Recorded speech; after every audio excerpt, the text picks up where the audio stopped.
ये कहानी है संदीप की, जो उस वक्त महज 16 साल का था। संदीप लखनऊ से उत्तराखंड में अल्मोड़ा के पास एक छोटे से गांव में अपने दादा दादी के यहाँ गर्मियों की छुट्टियां मनाने आया था। वहाँ उसकी अपने हम उम्र बच्चों के साथ दोस्ती हो जाती है। नीता, मिंकू, अभी और दुरीदा, इन सब बच्चों का एक ही काम था, सुबह से पहाड़ों में खेलने निकल जाना और अपने किसी भी रिश्तेदार के घर पर खाना खा लेना और फिर रात होने से पहले घर वापसी। एक दिन ये सारे दोस्त गांव के पास मौजूद एक खंडहर की बातें कर रहे थे। ये खंडहर पहले किसी का घर हुआ करता था। चर्चा करते हुए बच्चे खंडहर की ओर जाने लगे। नीता ने जिज्ञासा भरी आंखों से पूछा, क्या तुमने उस घर के बारे में सुना है?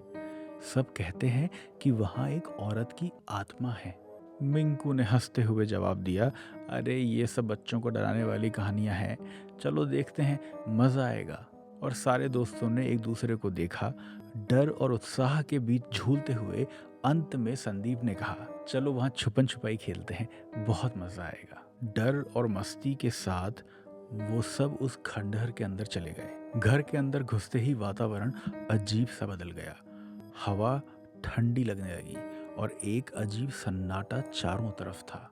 नीता ने कहा, तुम सब चुप हो जाओ, मैं तुम्हें ढूंढूंगी। उसने अपनी आंखें बंद की और गिनती शुरू करी और बाकी सब छिपने के लिए दौड़ गए। संदीप और अभी एक पुरानी अलमीरा के अंदर घुस गए, जिसका लकड़ी का ढांचा उनके वजन से आवाज कर रहा था। नीता ने गिनती खत्म करी और कहा, तैयार हो या नहीं, मैं आ रही हूँ। जब नीता ने सबको ढूंढना शुरू किया तो अचानक ये ठंड थोड़ी सी बढ़ गई। वह सावधानी से आगे बढ़ी।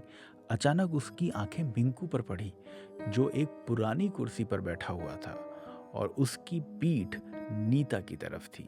नीता ने जोर से बोला, मैंने तुम्हें देख लिया है मिंकू।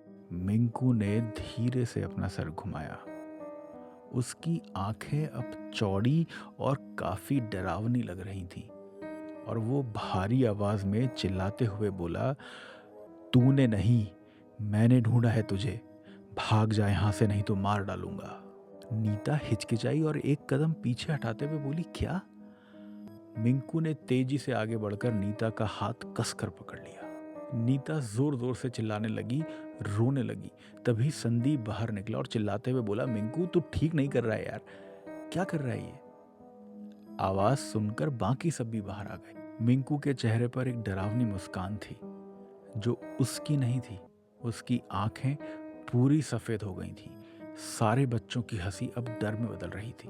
अभी ने फुसफुसाते हुए कहा, क्या हुआ यहाँ? संदीप ने कहा, चलो चलें।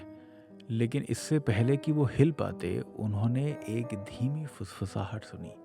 एक अजीब सी आवाज जो कमरे में गूंज रही थी, रुको, हमारे साथ खेलो। मिंकू का स्वर फिर बदल गया और उसने एक कठोर हंसी हंसते हुए कहा, आओ खेलो दोस्तों। सारे बच्चे डर से बेहाल हो गए, लेकिन दूरीदा, जो सबसे बड़ा था, आगे बढ़ा। उसने मिंकू को वहां से उठाने की कोशिश करते हुए चिल्लाया, मिंकू इसे छोड़ दे। लेकिन मिंकू और भी गंदी तरह हंसने लगा। एक डर के साथ संदीप ने कहा, हम लोग अब प्लीज घर चलते हैं। वो सब घर के बाहर भागने लगे। जैसे ही वो भागने लगे, मिंकू ने अपनी भयानक हंसी के साथ जोर से चिल्लाया, मुझे अभी और खेलना है, वापस आओ। और ना जाने कैसे उस वक्त अभी और संदीप का पैर पुरानी टूटी टेबल से निकली कील पर पड़ा और दोनों के ही पैर से बुरी तरह खून निकलने लगा। कमरे के अंदर सभी रो रहे थे, सिवाय एक के, मिंकू। मिंकू उस कुर्सी से उठा और अपनी ही जगह पर गोल गोल घूमते हुए बोला, जब तक मैं नहीं बोलूंगा कोई नहीं जाएगा। अंधेरा होने लगा और अब गांव वाले अपने बच्चों को ढूंढने निकल गए थे।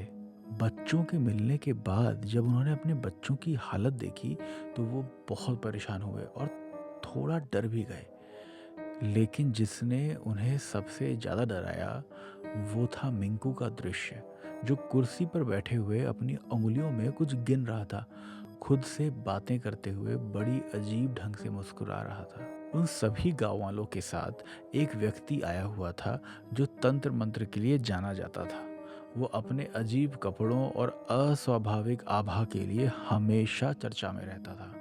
वो आगे बढ़ा, उसका चेहरा भी अचानक से उतर गया। उसने चिंतापूर्ण आवाज में बोला, सभी इसी वक्त बाहर निकलो। और उसने तुरंत अपने झोले में से एक मुट्ठी भर नमक निकालकर घर के अंदर फेंका। कुछ मंत्रों का जाप करते हुए वो मिंकू की ओर जाने लगा। अचानक मिंकू बेहोश हो गया। उसकी मुस्कान एक शांति में बदल गई। फिर इस व्यक्ति ने भयभीत बच्चों की ओर मुड़कर कहा, इन्हें यहाँ से ले जाओ। ये आत्मा शक्तिशाली है। मिंकू पर आत्मा का कब्जा है। सभी तुरंत घर की तरफ लौट आए। कुछ दिनों बाद संदीप और उसका परिवार वापस लखनऊ चला गया, मगर जाने से पहले गांव के लोगों ने और संदीप के पिताजी ने उसे इस बात का भरोसा दिलाया कि मिंकू अब बिल्कुल सही है, घबराने की कोई बात नहीं, कुछ दिनों में वो फिर से खेलने लगेगा। 10 साल बीत गए और संदीप अपने गांव लौटा तो गांव उसे अलग सा लग रहा था।